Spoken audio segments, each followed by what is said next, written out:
Hi, everybody. So I just wanted to talk a little bit more about Muslim extremism and Islamic terrorism. I know I've already made a video about this, but it didn't really.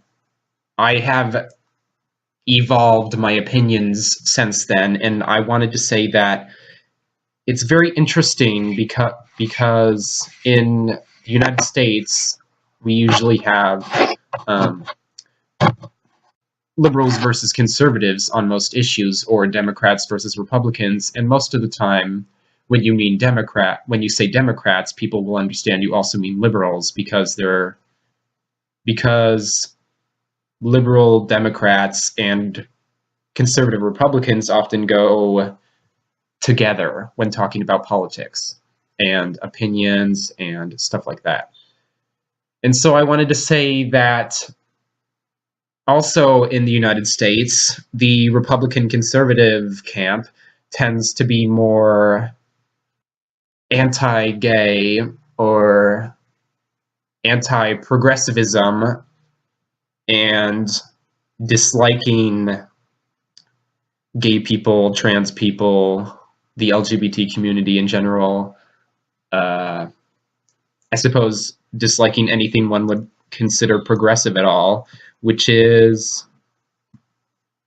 the same sort of concept that comes from these Islamic terrorists. They hate gay people, they hate anything progressive. And I do think that that is never spoken about in the United States. We often, well, conservative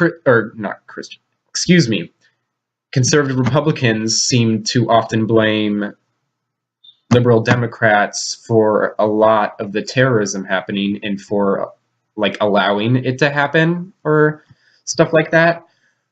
When in actuality, it's their rhetoric that these terrorists are using, and being anti-gay, anti I'm not sure what else to say. I'm kind of blanking on all of the different progressive ideals other than just gay people and trans people. But anyway, I'm sure you know what I mean.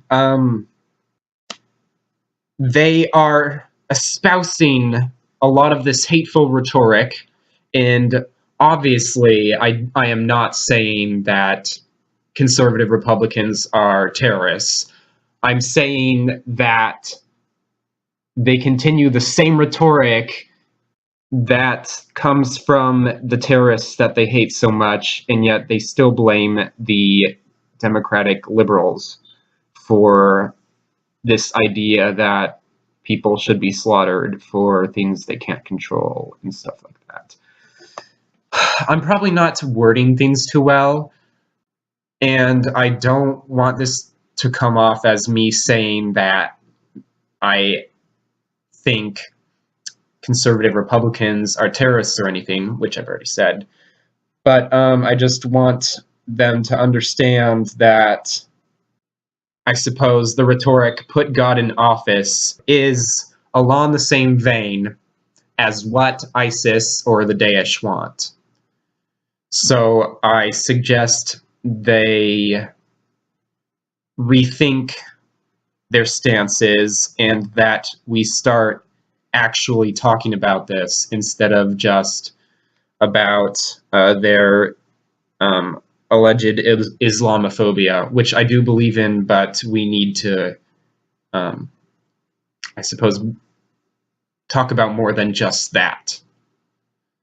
Thank you for listening.